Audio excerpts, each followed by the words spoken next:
តោះមករៀនមូលដ្ឋានគ្រឹះគណិតវិទ្យាទាំងអស់គ្នាតើនឹងការបូកប្រភេទដកប្រភេទគុណប្រភេទចែកប្រភេទអ្នកខ្លះអត់តន់ចេះបូកដកគុណប្រភេទឡើយទេចាទី1នេះគឺប្រមាណវិធីប្រភេទបូកប្រភេទអញ្ចឹងអីដែលយើងត្រូវធ្វើគឺយកលេខ3នេះគុណនឹង7ហើយ5នេះគុណជាមួយនឹង2អញ្ចឹងយើងបាន3គុណ7យើងបាន21សញ្ញាបូក5គុណនឹង2គឺយើងបាន10ហើយភាគបែងគុណជាមួយនឹងភាគបែងអញ្ចឹង5គុណនឹង7បាន35អញ្ចឹង21បូក10ស្មើនឹង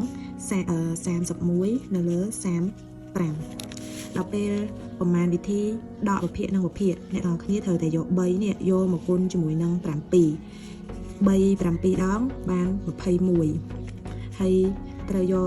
5នេះគុណជាមួយនឹង2អញ្ចឹងសញ្ញាដកយើងសញ្ញាដកនេះ5គុណនឹង2គឺយើងបាន10នៅលើប្រមាណយកប្រភេទ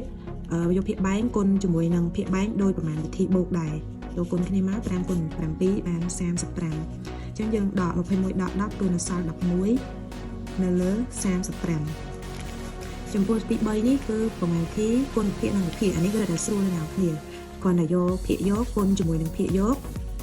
គុណគ្នាមកហើយភាគបែងគុណជាមួយនឹងភាគបែងអញ្ចឹង3គុណនឹង2គឺបាន6នៅលើ5គុណនឹង7 35ប្រមាណវិធីគុណនេះស្រួលជាងគេអ្នកគ្នាយកតែភាគយកគុណមួយភាគយកទៅឃើញ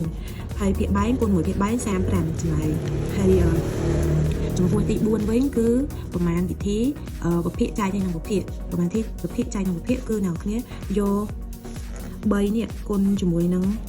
7អញ្ចឹង3 7ដល់ប្រមាណ21ដល់ពេលបន្ទាប់មកយក5គុណនឹង2 5 2ដង10